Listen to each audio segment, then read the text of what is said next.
السلام علیکم ورحمۃ اللہ وبرکاتہ۔ حدیث کی سندوں کو جمع کرنا علل حدیث کی معرفت میں ایک بہت اہم طریقہ ہے۔ جو بھی شخص چاہتا ہے کہ میں اس حدیث کی علت پر اطلاع پاؤں، اس حدیث کے متن میں سند میں جس راوی کو غلطی واقع ہوئی ہے، میں اس غلطی کو تلاش کروں، وہم کو تلاش کروں۔ انشاءاللہ اس کی کئی ایک طریقے ہیں۔ ہم ایک ایک طریقے پر سیر حاصل بحث کرنا چاہتے ہیں۔ جزوی بحث گزر چکی ہے، مفصل بحث ہم آج سے شروع کر رہے ہیں۔ پہلا طریقہ ہے جمع طرق الحدیث، حدیث کی سندوں کو جمع کرنا۔ مثلا ایک حدیث آپ صحیح بخاری میں پڑھ رہے ہیں، تو صحیح بخاری کی سند کو آپ اپنے رجسٹر پر لکھ لیں گے، آخر میں حدیث نمبر بھی لکھ لیں گے۔ مثلا صحیح بخاری حدیث نمبر 1۔ اب صحیح بخاری کی پہلی حدیث صحیح بخاری میں 7 دفعہ آتی ہے، تو باقی 6 حدیثوں کی سند کیا ہے وہ بھی آپ نیچے لکھ لیں گے۔ اب یہی حدیث انما الاعمال بالنیات، یہ صحیح مسلم میں بھی آتی ہے، وہاں بھی کئی سندیں ہیں، وہ ساری سندیں لکھ لیں گے۔ جتنے بھی کتب حدیث ہیں آپ ریسرچ کریں، تلاش کرتے رہیں، تتبع کرتے رہیں اور لکھتے رہیں کہ جی مسند ابی یعلا میں اس کی یہ سند ہے، فلاں میں یہ سند ہے، فلاں میں یہ سند ہے، اور متن میں جو الفاظ ہیں وہ بھی لکھتے رہیں۔ اللہ اکبر۔ جب آپ ایک حدیث کی تمام سندوں کو، تمام متون کو جمع کر لیں گے، تو پھر آپ کے پاس جب علم ہوگا روات کی طبقہ بندی کا، روات کے درجات کا وغیرہ وغیرہ، ضروری علم آپ کے پاس ہوگا، تو فوراً آپ دیکھیں گے لو جی مسند ابی یعلا کی فلاں سند میں فلاں کذاب راوی ہے، وہ اس میں یہ گڑبڑ کر رہا ہے۔ مستدرک حاکم کی فلاں سند میں فلاں ایک مختلط راوی ہے، وہ تو یہ لفظ بیان کر رہا ہے۔ یعنی پھر انشاءاللہ العزیز آپ پر اس حدیث کی سند اور متن میں جہاں کہیں بھی کوئی علت ہوگی، آپ علی وجہ البصیرت کہہ سکیں گے کہ فلاں سند میں فلاں علت ہے، وجہ فلاں یہ ہے، اور فلاں کے متن میں فلاں علت ہے، وجہ یہ ہے۔ تقابل کریں گے نا، راویوں کا تقابل کے صحیح جو سکہ راوی انہوں نے تو یہ متن بیان کیا ہے، لیکن ضعیف اور قذاب وضع متروک راوی یہ متن بیان کر رہے ہیں جو ان کے اپوزٹ ہے۔ تو اس طرح جیسے تحقیق کے دوران 100 بندہ پیش کیا جاتا ہے، جی ہمیں شک ہے چور کون ہے، تو ہم الحمدللہ دلائل و براہین کے ساتھ تحقیق کے بعد پہچان لیتے ہیں کہ چور کون ہے، پکڑا جاتا ہے۔ تو اسی طرح علت بھی پکڑی جاتی ہے، وہاں بھی پکڑا جاتا ہے، راوی کی غلطی بھی پکڑی جاتی ہے۔ اور حدیث کے طرق کو، سندوں کو جمع کرنا یہ بہت ہی اہم ہے، جسے آج چھوڑ دیا گیا ہے، مدارس میں چھوڑ دیا گیا ہے یہ فن، حدیث کی سندوں کو جمع کرنا۔ اللہ کرے کہ اس عمل پر مستقل ہمارے پیریڈ ہوں، روزانہ کی بنیاد پر آدھا پونا گھنٹہ ایک پیریڈ ہو، جس میں طلبہ علوم نبوت کو یہی فن سکھلایا جائے کہ بیٹو سندوں کو کیسے جمع کرنا ہے، اس کی اہمیت کیا ہے، اس فن پر کون کون سی کتابیں لکھی گئی ہیں۔ یہ ایک لمبی تفصیل ہے، کم از کم 15-20 لیکچر چاہیے اس موضوع کو بیان کرنے کے لیے۔ تفصیلات ہم نے اپنے اصل دورہ علل میں لکھ دی ہیں، اس کا خلاصہ ہم پیش کرنا چاہتے ہیں۔ اللہ اکبر۔ ہماری یہ گزارش ہے اساتذہ کرام سے، جن کی زندگیاں وقف ہیں علوم نبوت کی ترویج کے لیے، اشاعت کے لیے، مساجد و مدارس میں تدریس کر رہے ہیں، ہماری گزارش ہے کہ وہ کچھ نہ کچھ وقت طلباء کو سندوں کو جمع کرنے کے لیے دیں، نقشے بنائیں۔ جس فن میں کوئی شیخ، کوئی استاد صاحب دلچسپی رکھتے ہیں، اس کے نقشے بناتے ہیں، نحو کے نقشے بنائے جاتے ہیں، صرف کے نقشے بنائے جاتے ہیں۔ جو استاد محترم وراثت کے ماہر ہیں، وراثت کے نقشے بنائے جاتے ہیں، اور یہ بنانے چاہیے، بڑے ہی مفید ہیں۔ جس طرح یہ مفید ہیں تو ان سے زیادہ مفید نقشہ سندوں کا ہے۔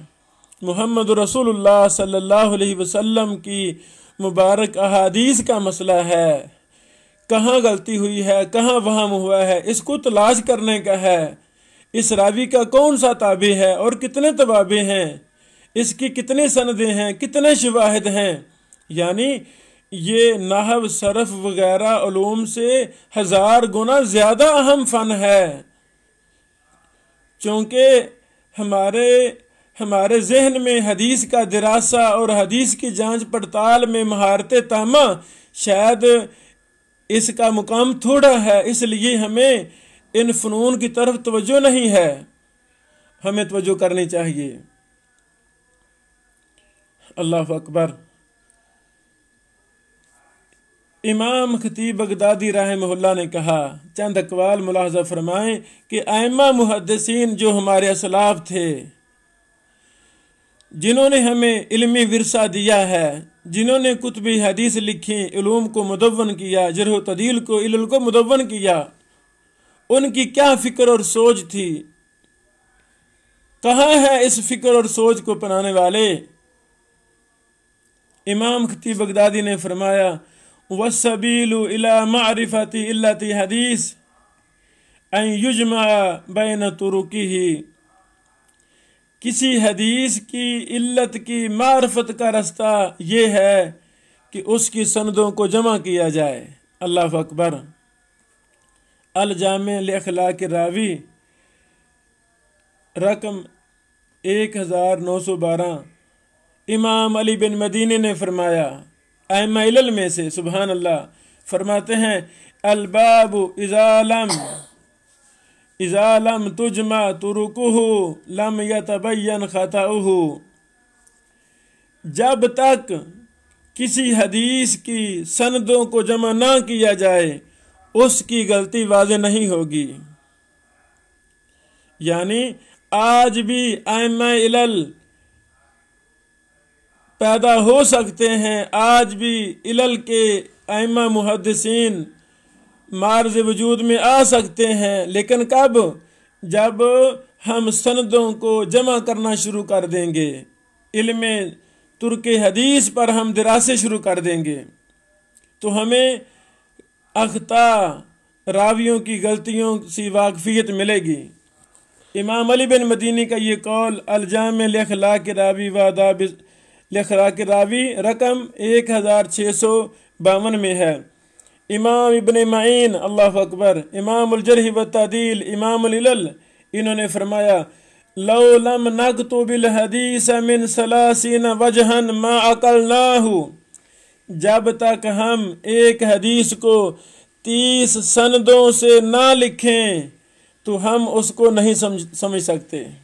سبحان اللہ۔ مطلب کیا ہے کہ ایک حدیث کا فہم حاصل کرنا ہے، ادراک حاصل کرنا ہے، معرفت حاصل کرنی ہے تو ہمیں 30 سندوں کو جمع کرنا ہوگا، سبحان اللہ، تاکہ اس حدیث کے تمام الفاظ ہمارے سامنے ہوں گے۔ ایک حدیث مختصر ہے تو دوسری جگہ مفصل ہے، تیسری جگہ اور مفصل ہے، 10ویں جگہ اور مفصل ہے، 15ویں سند میں کی اور اضافہ ہے، سبحان اللہ۔ یعنی رسول اللہ صلی اللہ علیہ وسلم کے ایک حدیث کو سمجھنے کے لیے ہمیں 30 سندوں تک اکٹھی کرنا پڑتی تھیں، پھر جا کے ہم کہتے تھے کہ مجھے اس حدیث کی سمجھ آ گئی ہے۔ یہ بھی قول ہے رقم 1650۔